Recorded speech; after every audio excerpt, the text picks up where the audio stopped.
Nadine Hoover with us. Nadine lives in Buffalo and is a member of New York Yearly Meeting, grew up in New York Yearly Meeting, and was the secretary of Southeast Yearly Meeting in the United States for a long time. She has worked with friends all over the world, creating cultures of peace, and she's going to help us explore how to create cultures of peace in religious education. Please welcome Nadine. So we're talking about seeding cultures of peace and justice in Quaker religious education. So Quaker religious education for me is about practice. Quakerism is a practice. It's something that we do. And the QREC conference right before the pandemic, people ask, but what do we do? What do we do that makes us Quaker? So I'm going to ask Sita to read something from William Penn, please. They would change themselves before they went about to change others. Their hearts were rent as well as their garments, and they knew the power and work of God upon them. William Penn from 1694. Emma, can you read? Ellos mismos fueron cambiados antes de cambiar a otros. Sus corazones se cargaron al igual que sus vestidos y conocieron el poder y la obra de Dios sobre ellos. William Penn, 1694. So one of the guidances that really helped me was Douglas Steere. Douglas Steere said, grounded in the spirit, that we've experienced the spirit ourselves.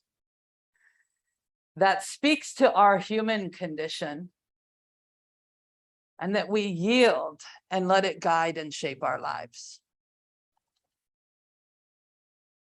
So I've written up here, and it's, I think, in your chat, stay grounded in the spirit. So what do we do to stay grounded in the spirit in every moment? That helps us face human tragedy directly so that we can feel and heal, so we don't go numb, so that we actually are feeling the world around us fully. That we ask questions of integrity in every moment to experiment with the spirit in our lives. And that we create a religious society of friends through love, conscience, peace, and justice in the world around us. Very simple steps, right?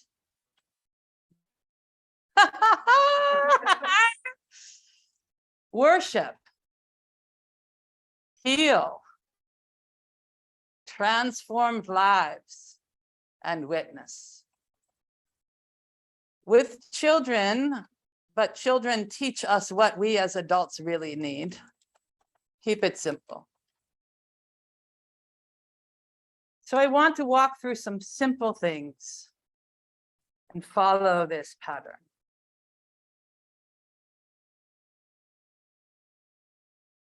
The first is worship. The first is to feel the spirit present within me and around me. So I'm going to invite us all to stop a minute. Put everything down. Stop in your body. Wherever the tension is, in your eyes, wherever the tension is, in your eyes, in your jaw, in your neck, in your breath, in your hips, your legs, wherever it is, let it go. Breathe and let it go.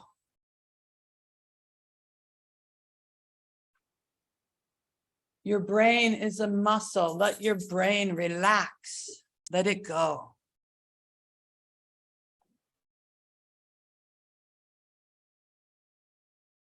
Breathe and stop.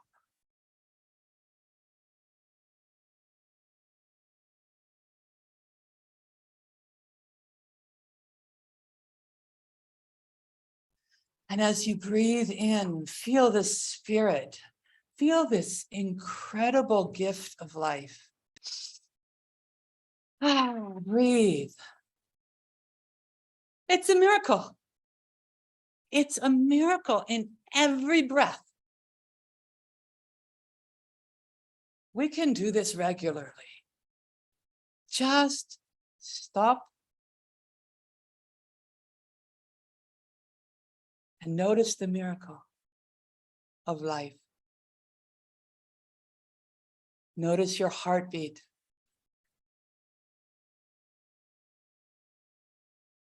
Where does it come from? Where does it come from? It is right there in every moment. We have to be careful not to make God or Holy Spirit so big that we can only go there occasionally. It is not like that. It's right here in every moment. It's ordinary. Let go.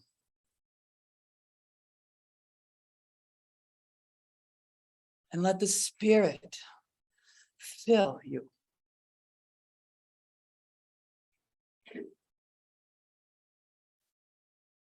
You are valuable. Your neighbor is valuable. We are each and every one of us valuable. There is nothing we will say or do that will make you any more valuable than you are right now. This is it. Breathe. This is peace. This is the spirit of life right here.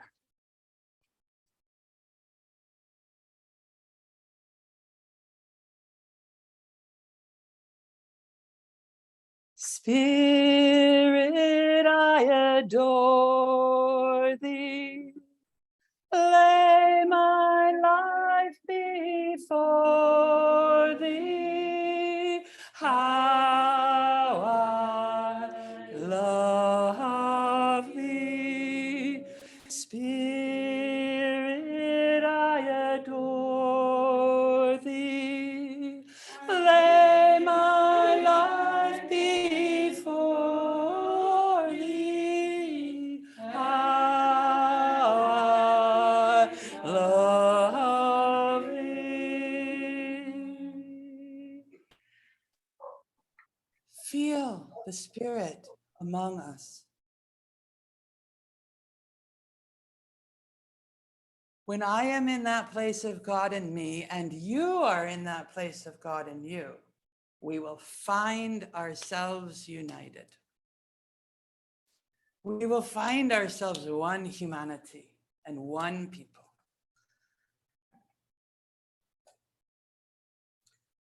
So, just briefly, think for a minute. How do we bring this to our meetings and to our children and to our communities? For me, one of the things I do is that I have taken our children and our adults outside at night. So you can't do this on Sunday morning. You have to go outside at night where there's no trees and no buildings, and lay down and look at the sky with all the stars. We all see the same stars. So almost. And imagine that the stars are down and the earth is up. And this huge ball of the earth is laying on your back. And you should fall into the sky. Because we know we're not standing on the top of the earth. You know, other people aren't standing on the side or underneath. We are on a planet. And we should just fall into the sky, but the earth pulls us to itself. This is how the Spirit pulls us to itself, this heartbeat, this breath. We have to feel this in our bodies, right? You can sit and watch a sunset or a sunrise and imagine the earth spinning at 1,000 miles an hour. Wow. We have to touch the great power of life and the Creator in a still small moment, in the ordinary, so that we can have that power with us in every moment. I want to ask for maybe 2 or 3 examples about how you have been able to do this in your meeting, to really have your meeting feel the presence. It is good when you are in the house of the Lord to invite the Spirit of God to lead you in silence. As you listen, at the end of your silence, you will see and read from the face of the audience something has been happening. Some of them smile. Thank you.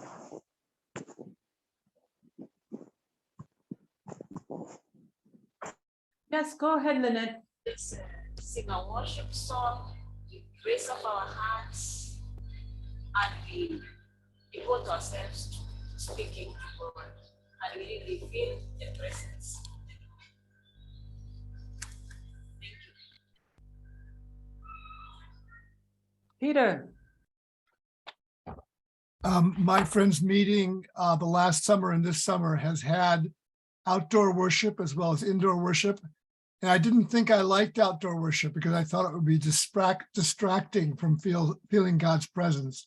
But I found doing it week after week that again and again, we feel God touching us together as the wind blows against our face and hair, as we hear the birds and the sheep speaking to us nearby, and see God in the branches of the trees near us. Thank you, Peter, because one of the things we are learning is we will not make peace with each other until we make peace with the earth. And so we have been doing the same thing in our school. We require half of the instruction to be outdoors and half indoors. Because if we do all of our work indoors and we do not go outdoors, we do not value the outdoors. And we must remember, look for a time. Tell me if there's a time Jesus spoke inside. In the temple when he was yelling at them that they were wrong. But all his messages he gave outdoors. Besides telling them in the temple that they were wrong. So it's good to be outdoors. Anyone else here in the room have an example you want to share? We have a tradition that we laid down during the pandemic, but we are picking it up with joy again this year. And that is at the beginning of our first day school year, the second week in September, the children cook pancakes for the entire meeting.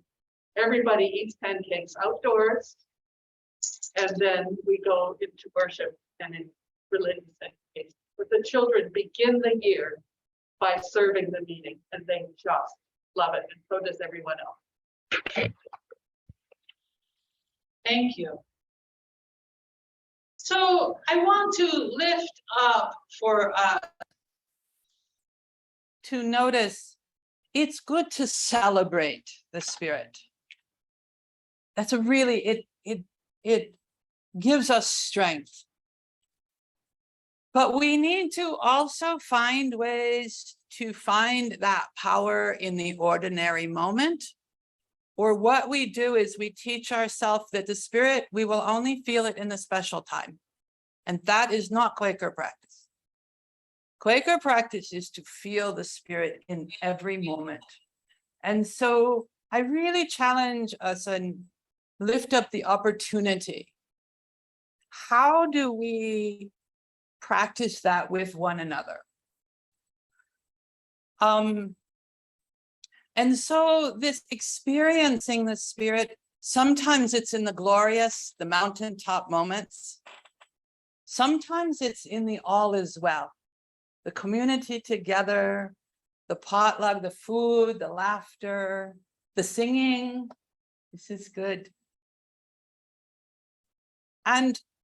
But we also need to experience the Spirit in the hard times, when we fall short, when I am inadequate, and even when I become the perpetrator. How do I experience the Spirit there?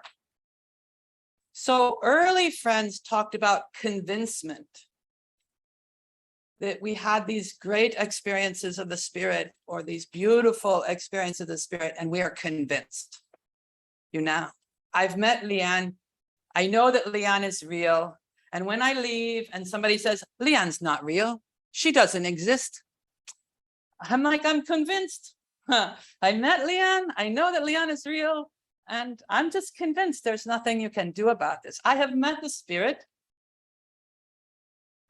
You can't convince me otherwise. So I am convinced, and that's what it meant to be a convinced friend.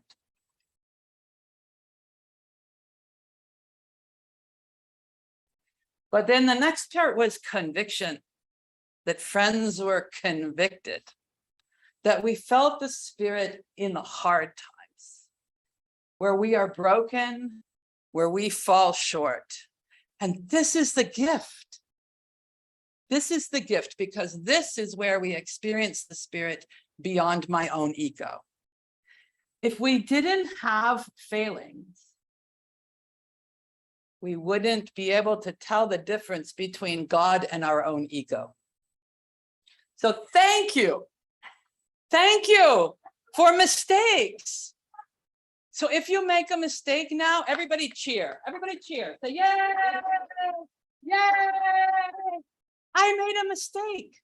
And we are doing this in our communities now. And so everybody cheers and somebody says, what's the mistake? Because this is an opportunity to learn. And it's like, what do you think? Maybe saying this is wrong. Maybe doing this is wrong. Oh, yay, we can learn something.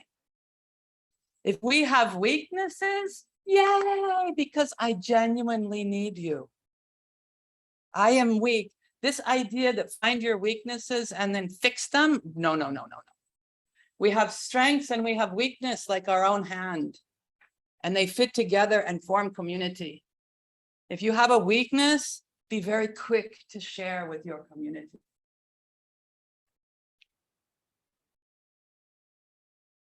And ask for help. We all need to be needed. Look for every opportunity to ask for help, because that is what creates the God's community, the beloved community.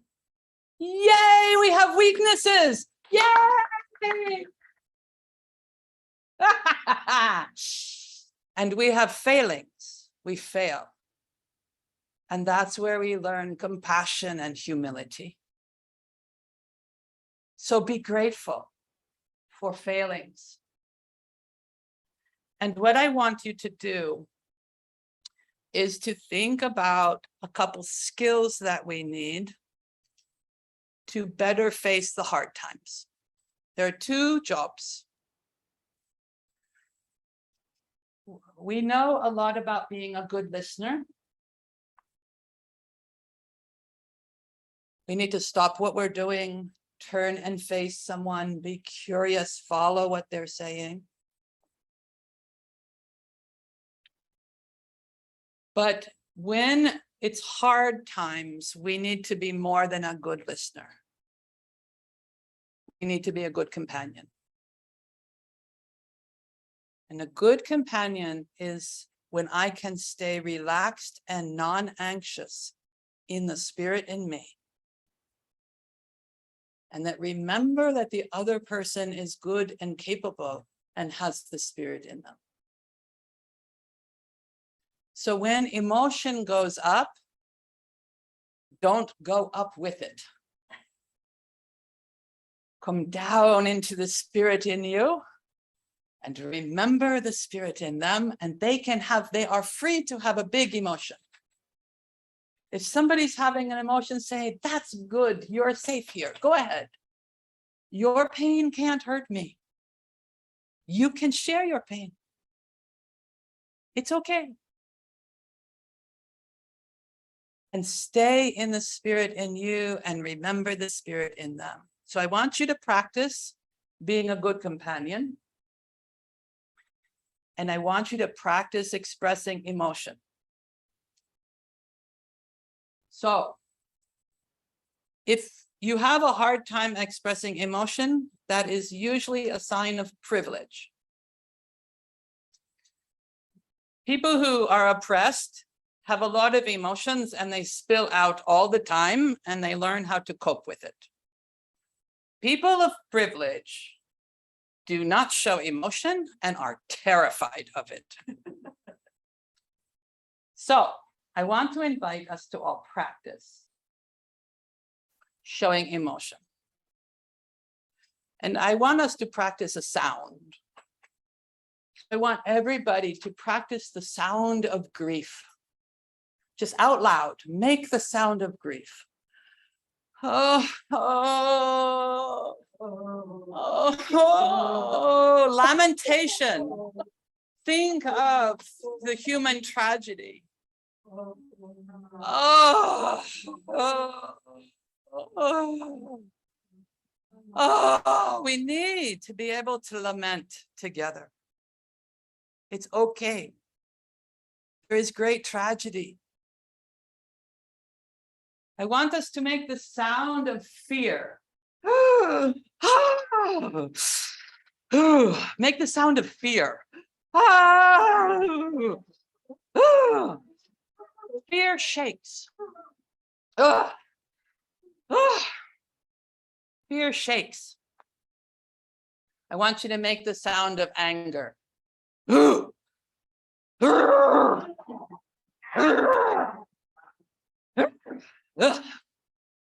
You on Zoom should be making your sounds at home.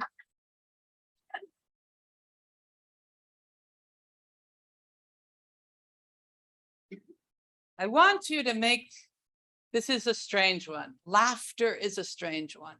Laughter releases fear, anger, and apathy. So I want you to laugh.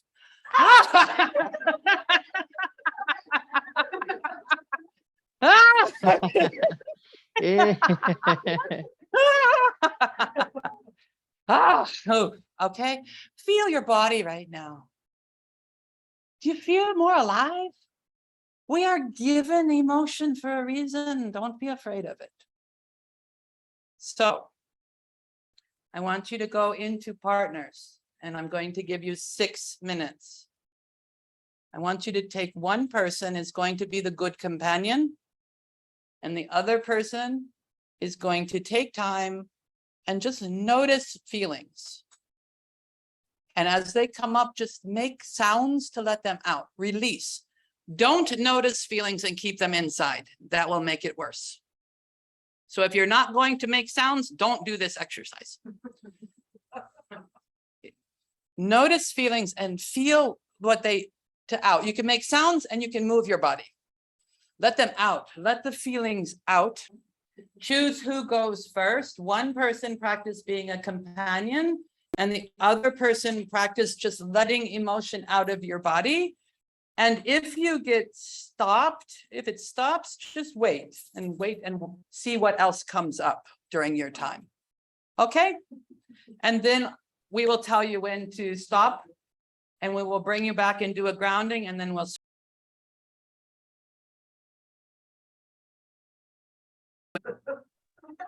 My companion was muted. That's okay. You can still hold them. You can still be a good companion. Okay. And you can Because this is the thing about being a good companion to somebody else. It's not about you understanding them. I do this I'm like, speak whatever language you want to speak. I don't have to understand. I'm just here to hold you in worship, right? Right. But I want you to stand up and shake off. Both the people who are feeling need to get grounded, and the people who are worshiping them need to be grounded. And the way you do that is that you stand up and look around the room, come outside yourself. Yes, Kindred, you want to say something? Thank you. In my room, we weren't sure if one person is supposed to, the person who's not being the companion, are they supposed to speak? We were sent, Nope. or are they No supposed to just sit and worship? One is the companion and stays in worship with the other person, and the other person feels emotion and lets it out. So now we're Okay, going to do so the some person grounding. feeling emotion, okay, so somebody's being the companion to the person feeling the emotion. Correct. So we're Okay, going to thank get you. another opportunity. Stand up, and we need to be able to feel, but we also need to be able to come back to now. And the way to come back to now is come outside yourself. Look around the room you're in. Make your eyes big. Breathe. Name 3 things in the room that you don't usually notice.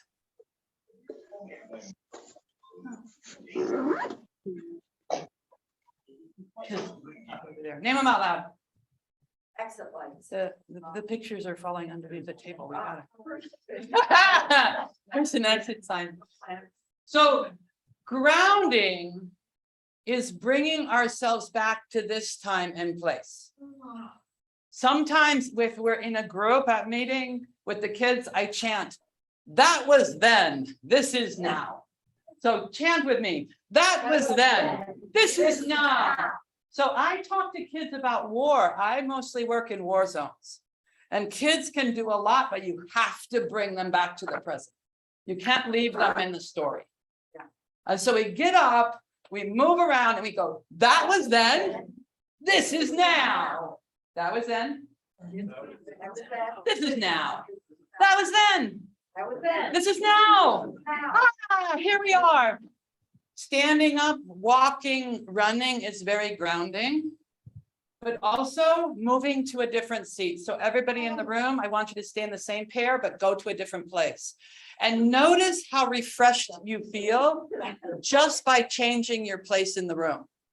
On Zoom, you're kind of a little bit stuck with your screen, but in person, just switching where you sit in the room. And so I invite you on your Zoom to sometimes don't just sit at the same desk. Move the direction you sit and look at it. I think one of the problems with Zoom is that we get stuck in the same, looking in the same direction, and it's not refreshing. All right, so now we're going to send you back to the same breakout room, but you're going to switch roles.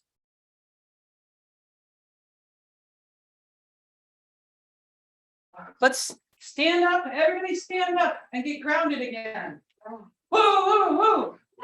Okay, I want you to pick up an object, pick up any object and describe it to yourself.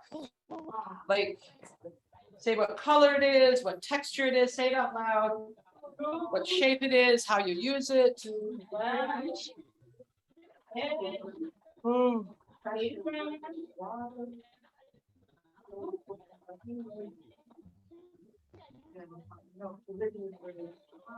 Okay, thank you. Let's have a seat. This is grounding. This brings us out. And I want you to notice this idea this morning. Friend Beth was talking about children having objects that we can touch in Sunday school, in first day school. And a lot of that is grounding for children. They go inside and they're trying to imagine what we're talking about. They're learning so much and it's frustrating. You can learn so much and then it's frustrating. and they can come back to their object. And it helps bring them outside, back to a very physical, tangible world. So we can do this as adults too. So we need to remember that our work is healing. We can't shut down to our human failings. We need to open to our human failings. The Spirit is there for us. Don't be afraid of it. We all have losses, and the planet has losses. And we need to grieve. As a people, we need to lament, and lament has a sound. Oh, you know, we just need to allow ourselves to feel. You know, fear is danger. There are real dangers. And we need to not just protect ourselves so we can like ignore them. We need to be able to notice them. That's where our work is. You know, anger is interesting because there's what they call primary and secondary anger. When you can't express grief or fear, it will come out as anger. And for a lot of men, this is a big problem, but also women under certain conditions. Anyone who is not allowed to show grief or fear will become angry. And so even a child, when I see them very angry, the first thing I said, it's so sad, right? And if it's really grief, they'll just start sobbing, any age. If not, they'll just get angrier and go, no, it's not. So I wait a little while and I go, it's really scary, isn't it? And they'll either go, yeah, or they'll go, no, it's not. Primary anger is about injustice or pain. So big voices, big movements. This is not right. And can you stay present, relaxed, and non-anxious in the Spirit in you when somebody expresses anger? See, women are not allowed to do that, you see. It's very disturbing to other people.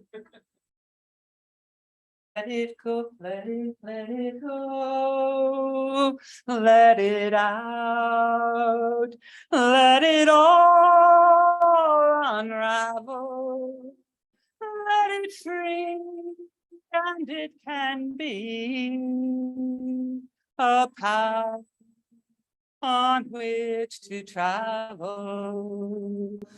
So this is our song, Let It Out. If somebody has emotion, say, that's good, come here. You can have emotion with me.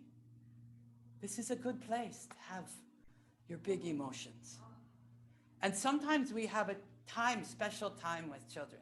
They can call for special time. They need special time. Okay, everybody stop. I have big emotion. Ah! And we can all have our big emotions. Okay, take a breath. Feel the Spirit present. I would like just two or three ideas that have really worked in your community for how to bring more emotion and express more emotion in our meetings with our children, with our adults. How to work on healing.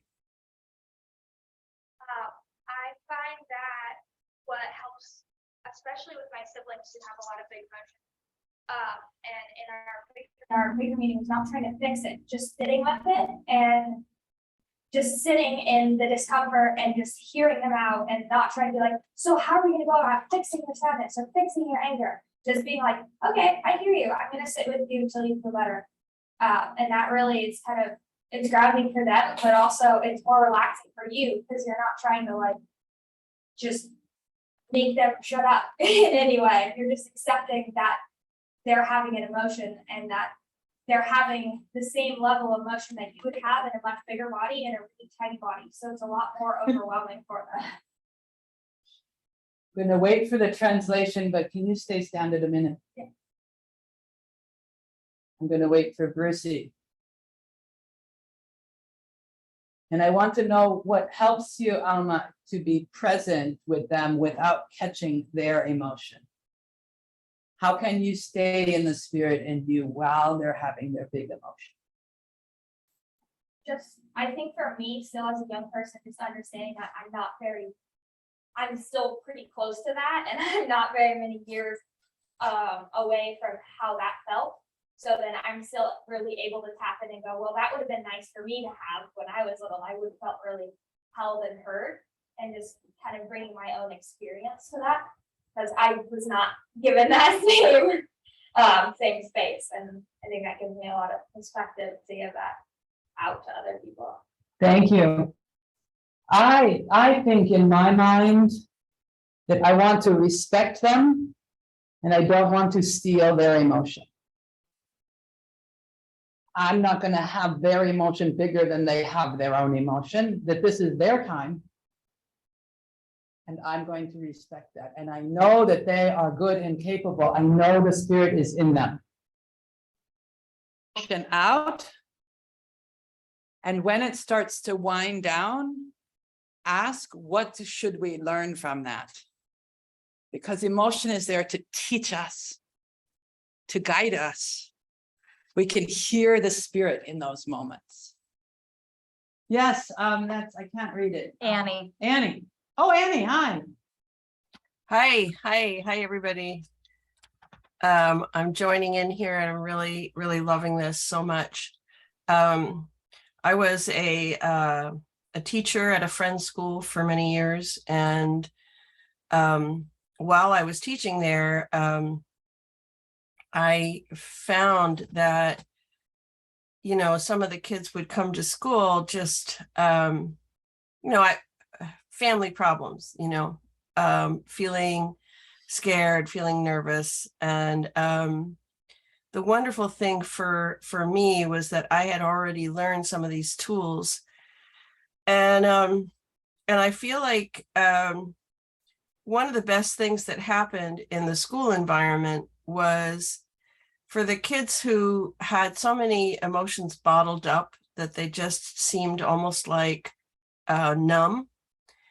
I was able to provide an opportunity for them to, do the project, but then have something wonderful afterwards that would give them a chance to just go all out and express themselves, and just have me kind of look at what they're doing. And it wasn't necessarily the words, it wasn't necessarily at that age of third grade, saying what was wrong with them.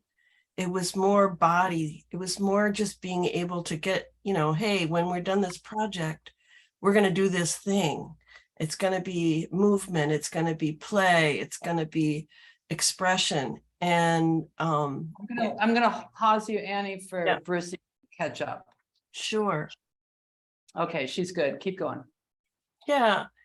Then years later, our younger son, who always had anger issues, had a child of his own as a teenager. And so we helped raise her. And I used the same kinds of wonderful opportunities with her, because she had a dad who was a young, 16-year-old, and so angry at the world.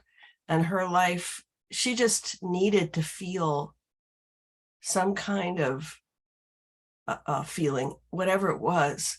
And so I would just let her kind of run the show, like you were saying, and try to stay out of the way and enjoy, physical play as much as possible with her. And now, because of that time and the bonding that happened, I hear back from my students all these years later, and I'm really connected with my granddaughter, even though we weren't able to see each other for many years. So I think this kind of listening and empowerment and recognizing the feelings are there and then moving, it really can bond us to each other. So I love it. And I wanted to share that with you. Thank you. So I want to invite the adults to have feelings, not just children. I want you to realize that the lack of feeling in adults and the expression of emotion is a reflection of oppression. That expressing emotion together as a community is the liberation from oppression. And in our meetings, we can celebrate, we can sing, we can raise our arms in praise, but we also need to lament. We need to wail. We need to moan. We need to speak out with big voices about injustice. And we need to learn to be present in the spirit in this. Especially now in the world, we have a lot of conversation about how to live past a colonial world. And the only way to do this is to face our history. And that history is not that long ago. You know, so young people think that stuff is old. That stuff is not old. Quakers are asking in North America for the history of boarding schools because the boarding schools took their names away and took their ancestry away. And when we collect that history for them, they learn their name. Today, the laws that took those languages away from them are still used in the courts today. So the work we do for history affects us now, and we need to be able to let it go. Okay, stop, move on. Okay, I have another step to take, which is we have convincement and we have conviction. I'm convinced and I am convicted. I've experienced a living spirit that speaks to my human condition. And I yield to it. I surrender to it to guide and shape my life.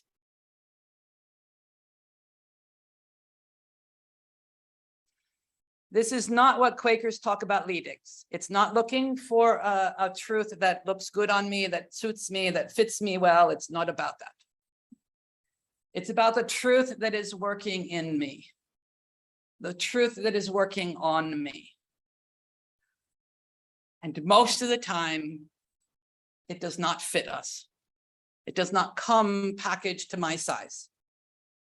Most of the time, it's too small. I wanted something bigger. And it just wants me to stop buying garbage at the Unimart. It's wrong. Stop it. Or it's so huge, it's overwhelming. I'm like, what can I do about that? Don't worry about how big or small it is. Listen and yield. And our dear friend Sandra Kronk said, do not start on this practice, this journey, if you are not going to yield. Because it will plant a dis-ease. It will make you sick. So you say, here I am, Lord, give me enough light for the next step. And it comes. And you say, oops, I thought I was ready for anything. Here I am, Lord, give me enough light for the next step, except for that one.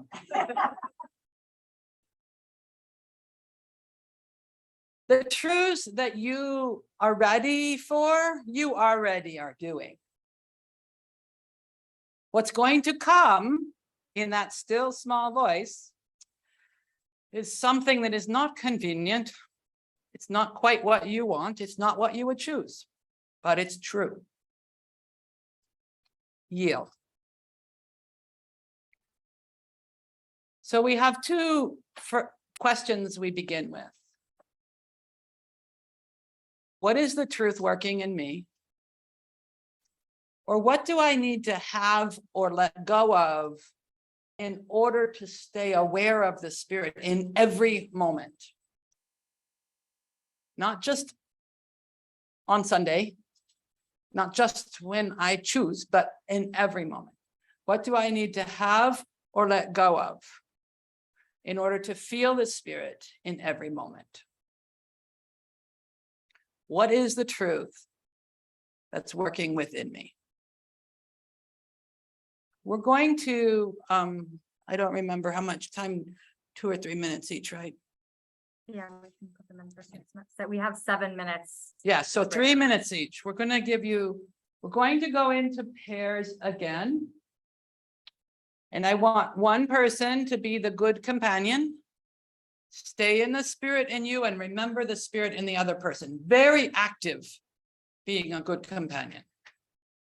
And I want one person to just be very quiet for 3 minutes and listen inwardly. What is the message for you? And early friends said, when that message comes, do not share it with somebody else. Act on it. Because when you share it, you think it's already done. It's not done until you do it. That's why they have journals. You're experimenting with your life. So this is, again, not talking. Again, that makes it nice for breakout rooms. Not talking. 3 minutes, one person, know who is the companion and know who is listening. Actively hold the person in worship or actively get quiet and say, what is the truth that is working in me that I must listen to now? And to write it down in your journal. And I will tell you when to switch. Okay? Find a different partner. Is this going to be different partners? Find a different partner. And we will give you 6 minutes. We will tell you when to switch, and then you will come back.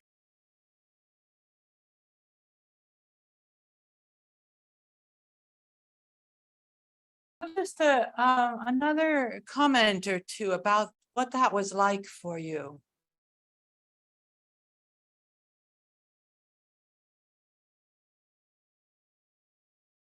Sita. It was very healing to hold someone in her light for 3 minutes and just surround them with life and love. I felt healed and I felt the healing in that moment.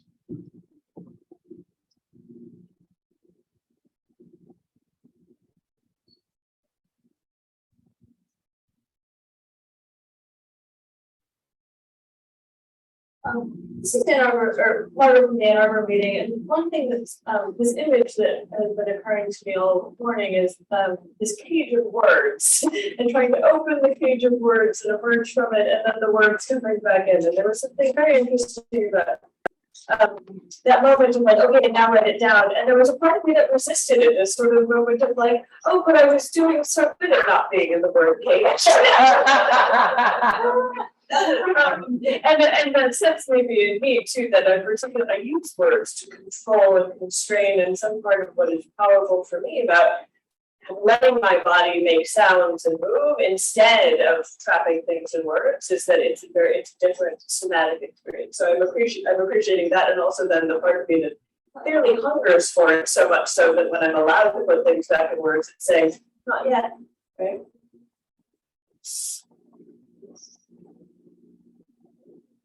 Anyone in Zoom want to share?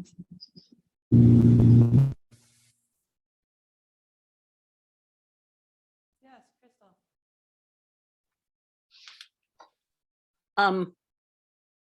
I think it was valuable to just be with one person and to be able to look at one person. And I broke the rules and asked them questions at the end, because it seemed like my truth came pretty fast. So I thought, this is an opportunity. So I feel like we're given opportunities sometimes that are not always within the rules. So that's how I felt about it. Thank you. So we do need to wrap up. So I do want to close with a few ideas that, again, Quaker practice is that we experience the Spirit in our human condition, and that we yield and allow it to shape and change our lives. Another way of saying it is that we take that inward experience to shape our outward life. Another way I've kind of thought about it is that our work is to be available and prepared. Our work is to put our life in order so that we're available and prepared when we are called. Our work is not to go out and find a calling or a leading. Maybe that is for some people. But our primary work is to shape the outward life to reflect that inward experience. And so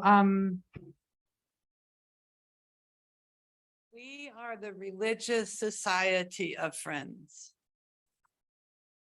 There is an individualism that is taking over in a modern world that is not healthy for Quakers and Quaker meetings. Our work is to witness to this, not just within our own family and our own community, but in the world, in society. Recently, I have really enjoyed going back to these spiritual companions. Sorry, I didn't translate this to Spanish, but Brucey will help us. We are doing a lot of spiritual companion work, experimenting with being inwardly guided to transform our lives and societies. We meet regularly, and it's important to meet regularly. Even if you have to skip, just get on the phone and do 5 minutes and 5 minutes. Don't skip. Usually we meet every 1 to 3 every week, every 2 weeks, every 3 weeks. We meet for an hour or two, and there's 2, 3, or 4 people. We divide the time equally, and we hold each other in worship. And during our time, we can sit silently and listen inwardly. And sometimes you need to do that for a very long time. Sometimes you need to release emotion. Sometimes you need to just explore, just try, seek. You need to seek. We are seekers.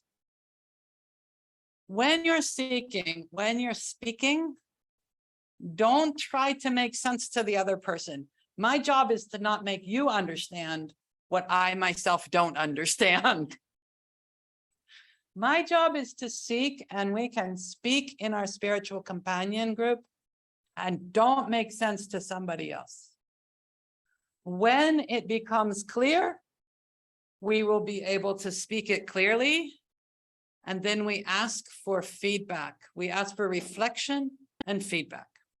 We say, I think this is a statement of my faith. I think this is a statement of my practice. Our journal, if we are experimenting with the Spirit in our lives, we should keep a journal, which is a log of the experiment. Each of us should be writing our own faith and practice.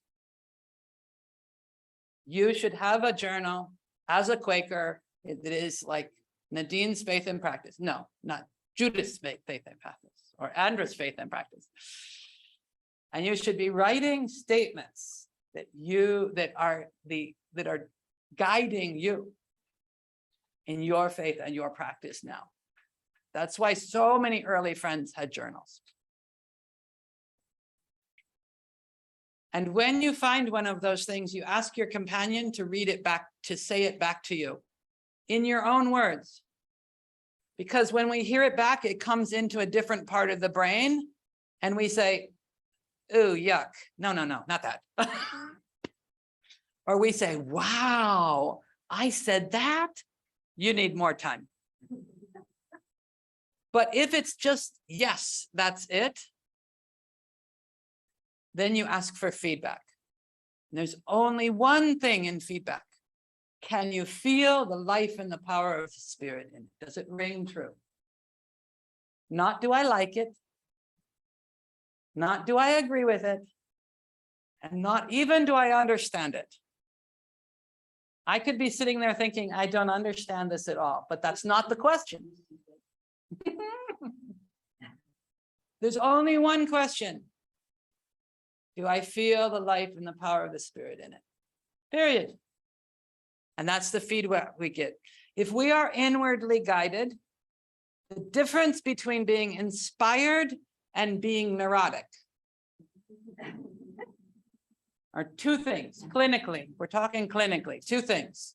One, can you stop? Hence meeting for worship. Pathology cannot stop. It can't sit still. Hence meeting for work, that sitting in the silence is the major test of inward guidance. The second one is, can you respond to external feedback? Pathology will not. No. I know what I'm doing. It has to be this. It has to be me. It has to be now. And when I feel that, not even when I think it, when I feel it, I have a rule to myself that I have to stop. So this is our witness as friends.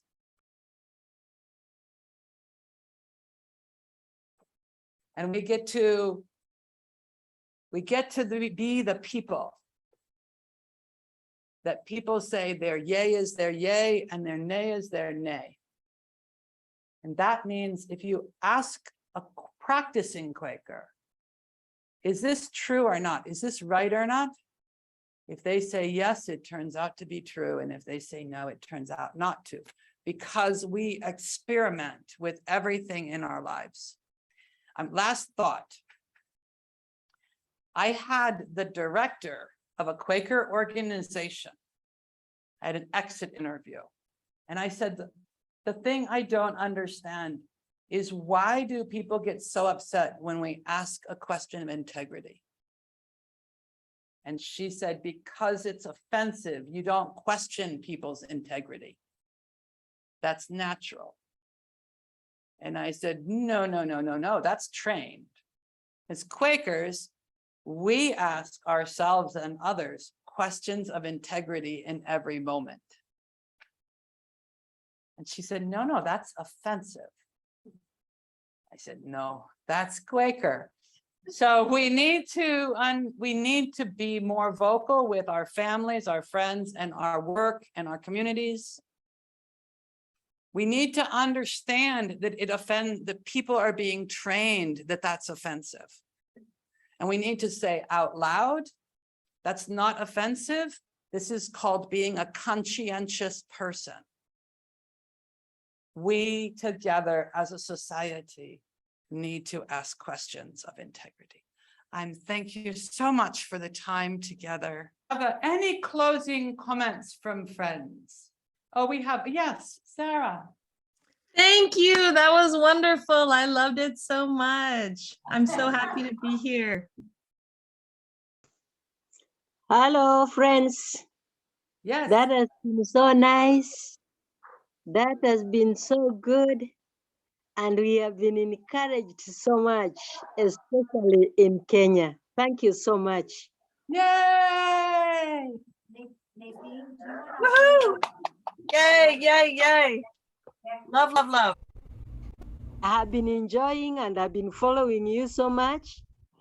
And I'm happy to learn what the earlier Quaker did. And I've been encouraged how to control the emotions and other people. It has been very hard when you are working with little kids to control your emotion. And I thank you so much talking about the silent meeting. Surely, if you want to experience the love and the true spirit of God, you need to seek him in silence. Thank you so much. I love you so much. Hola. Hola. Hola. Gracias. Ha sido muy bueno este tiempo. El poder escucharlo, poder de recibir de su sabiduría, ya sea en el grupo en general o cuando tuvimos las conversaciones personales.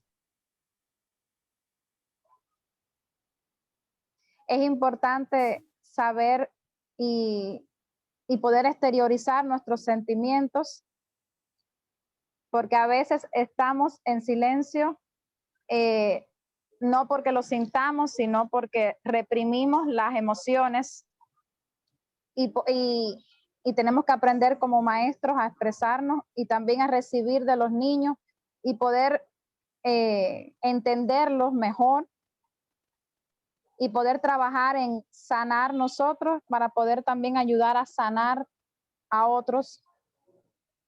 In the room, a final word. Emma, your final word. Closing word. One word. Joy. Joy.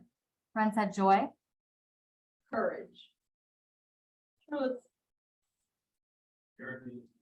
I didn't hear. Yearning. Yearning. Gratitude. Gratitude. Surrender.